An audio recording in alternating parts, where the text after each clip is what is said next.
El minuto que heló la sangre de Ecuador. Maracaná. Noche húmeda, pesada, con ese aroma a historia que solo los estadios legendarios poseen. Las tribunas eran un mosaico de rojo y negro, el rugido de los hinchas del Flamengo se confundía con el golpeteo constante de los bombos. Era el escenario perfecto para una batalla de octavos de final de la Copa de Brasil. En el aire había tensión, pero también promesa de magia. Gonzalo Plata, con su sonrisa tímida y su tranco elegante, era uno de los focos de atención. En Brasil ya empezaban a llamarlo el relámpago de Quito, por esa capacidad de explotar en velocidad y dejar rivales atrás como si fueran postes de entrenamiento. Y esa noche, la magia estaba fluyendo. La asistencia milimétrica a Everton Cebolinha en el primer tiempo había sido de esas que se repiten en la televisión una y otra vez. Pero el fútbol, como la vida, no avisa. Minuto 65. Un pase simple llega a los pies de Plata. El ecuatoriano frena. No acelera. No encara. No sonríe. Baja la cabeza. Una mano va directo a la zona baja de la espalda, y su gesto es inequívoco: algo está mal.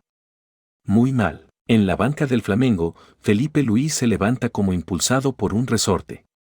El preparador físico ya corre. La mirada de Plata es dura, casi de resignación. No se tira al césped teatralmente.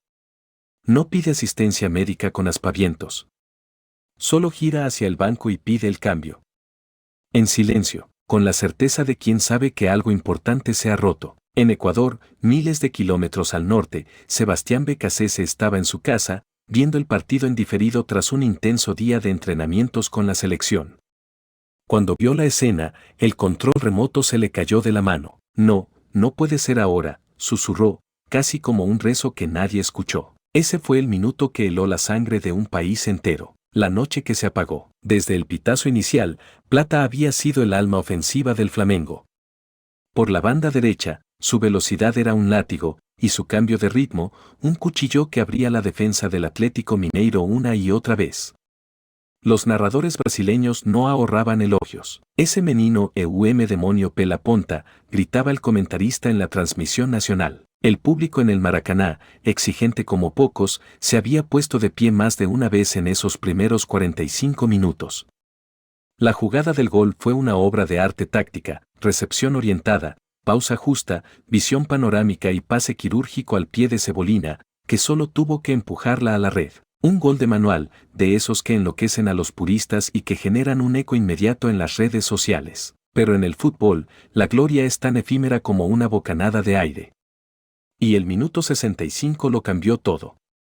La acción fue inocente, un control rutinario, una leve torsión del tronco, un amago de drible.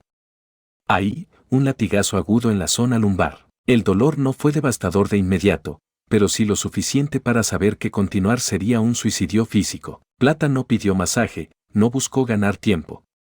Se acercó al banco y, con un gesto sobrio, solicitó el cambio.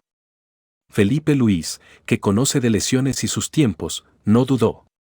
Señaló a Saúl, el suplente, y la sustitución se hizo efectiva. El ecuatoriano dejó el campo caminando, pero con pasos cortos, rígidos, como si cada movimiento le recordara que algo no estaba bien. En la transmisión, la cámara hizo un primer plano de su rostro, la mandíbula apretada, la mirada fija en el piso. No había lágrimas, pero sí una sombra de preocupación que lo envolvía todo. En las redes sociales, el nombre Gonzalo Plata comenzó a escalar tendencias en Ecuador, Brasil y hasta en España, donde varios clubes lo seguían de cerca.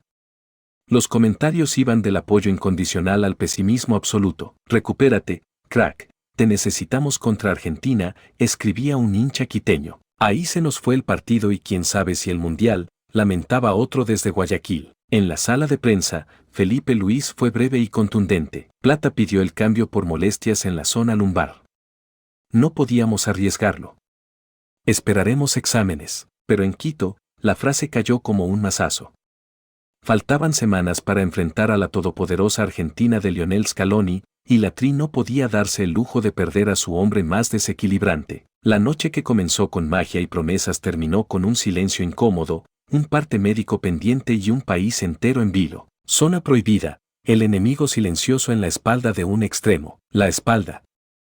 Ese entramado de huesos, músculos y nervios que sostiene todo el cuerpo, pero que rara vez recibe la atención que merece hasta que se rompe el equilibrio. Para un futbolista, y más para un extremo como Gonzalo Plata, la zona lumbar no es solo una pieza estructural, es el núcleo de toda su explosión, el punto donde nace la potencia para arrancar, frenar, girar y encarar rivales. Las primeras informaciones filtradas desde el departamento médico del Flamengo hablaban de molestia lumbar sin especificar grado.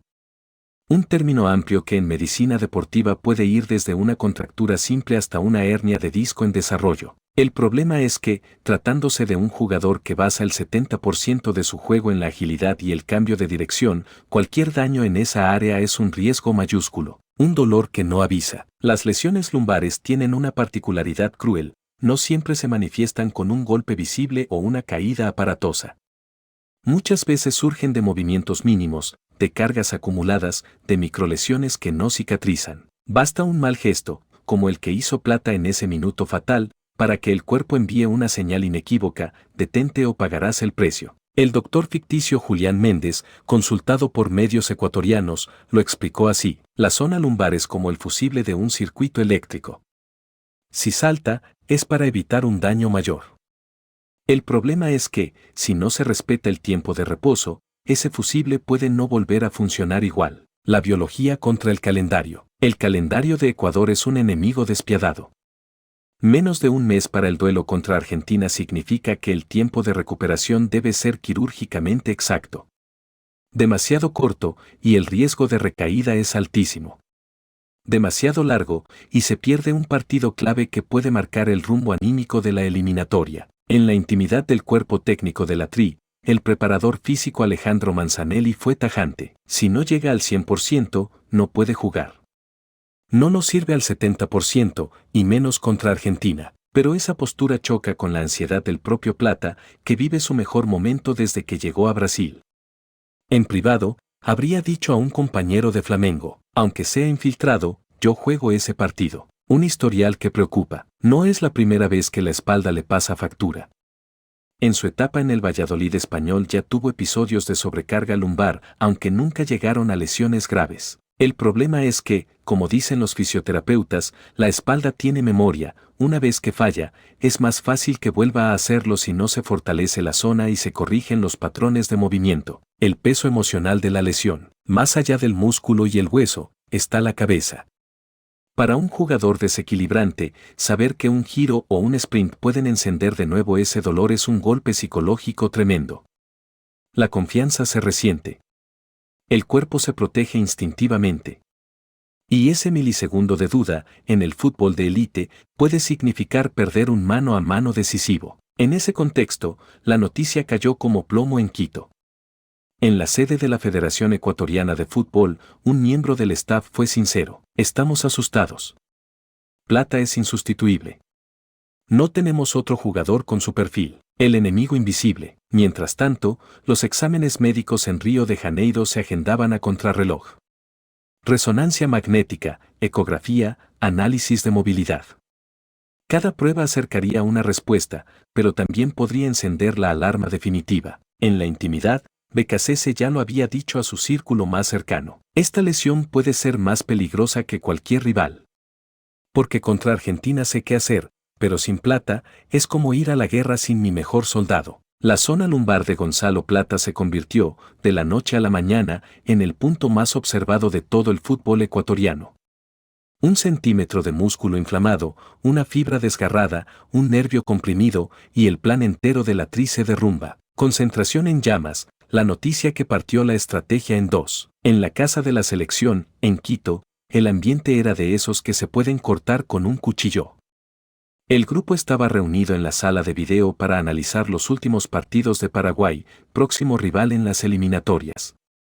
En la pantalla, las imágenes mostraban a la defensa guaraní cerrando espacios, cortando líneas de pase. De repente, un asistente entró con el celular en la mano y una expresión que no dejaba lugar a dudas.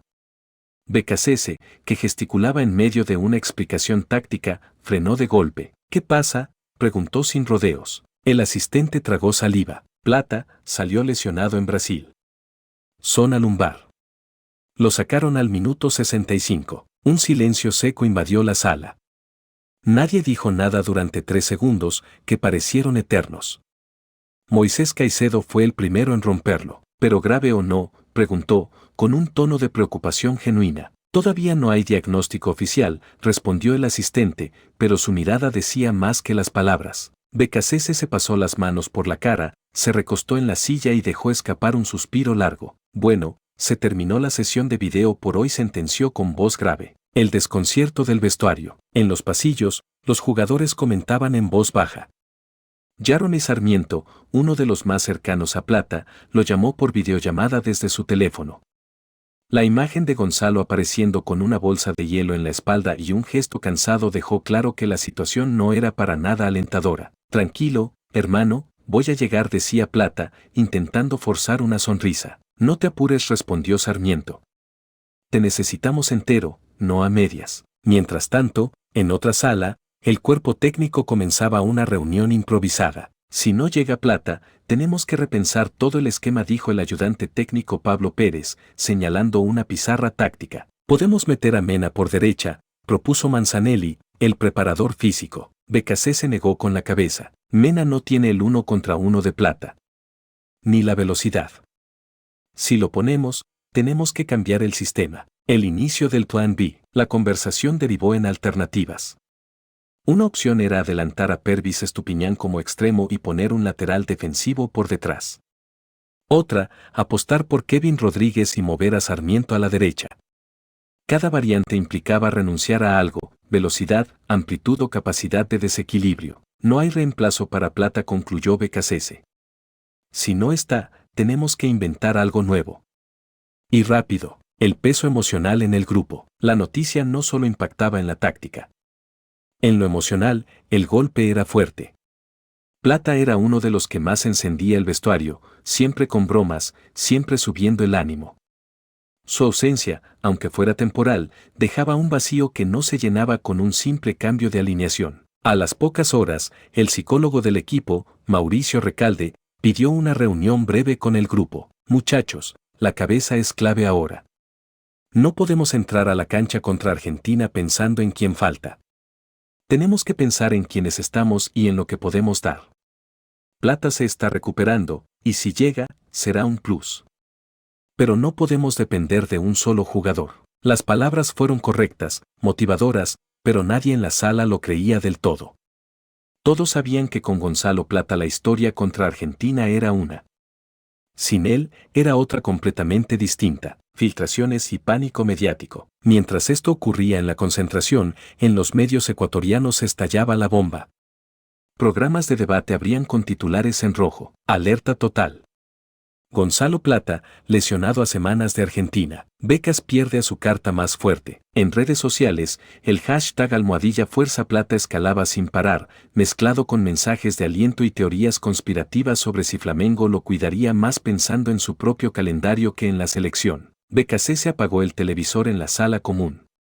No quería que el ruido externo contaminara el trabajo interno. Pero por dentro, sabía que el ruido ya había entrado. Y que esa noche, más que planificar, iba a tener que rezar.